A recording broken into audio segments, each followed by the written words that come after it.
Hey, Joel and Jed here at Dooley Field. The ticket office behind us is empty right now, but tomorrow night you can guarantee it's going to be packed when Greer and Berea play. Participants of the Greer Citizen Hometown News Fantasy Football Contest may look to this game for two of the running back picks, Greer's Dominique Parks and Berea's Damian Gambrell. Although with Parks, he has said this week that he's going to be playing both offense and defense, so he may tire it out. People may want to look for another selection. Who are some other picks people can look at, Jed? Two things stand out in my mind. One, the Spartanburg Northwestern game. Cornelius Jones has done it all for the Vikings so far. He scored 4 touchdowns last week. He looks to continue that against the Northwestern offense that they fling it all over the place. It's going to be a long game. Both sides are going to have a lot of possessions, and the Northwestern defense hasn't done much so far this year. So I look for Jones to have a big game, and pretty much anybody from Burns. They got the 3A defending state champions in Myrtle Beach, coming in, and again, it's going to be a shootout.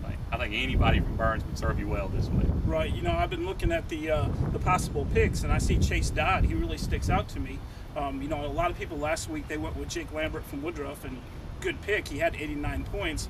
But with Burns' offense and Myrtle Beach's offense, Dodd's going to be a great pick. And probably Everett Golson from Myrtle Beach. You got to look at him, too. He'd be unbelievable. And with Lambert, I think playing Clinton this week might slow him down a little. Not that he's not going to get his yardage against the Red Devils, but they're not going to score quickly like Greer did. They're not going to give him the ball back so many times, I don't believe. Another hit our fantasy players are taking this week is Norman's got the week off. So if you're looking at A.J. Booker's 4 touchdowns last week, 6 in 2 games now, you don't have that to count on, so you got to kind of branch out. Maybe a Brandon Cannon, the quarterback from Landrum, who had over 100 yards last week. Maybe a Charles Wilkins from Chapman. Players like that, you know, some of the unsung guys when the big names have a week off. That's right. Defensively, the game that really stuck out to me was Whitmire, Wagner, Sally. Looking at their stats, neither one has scored. So you figure you flip a coin, you're going to get a good defense regardless. Right. One or the other will be the defense to play this week, I believe. Everybody else is kind of still feeling their way along, but in this, especially when you can, a good 1A defense, you'll post a shutout every once in a while. That's a good one to have. That's right.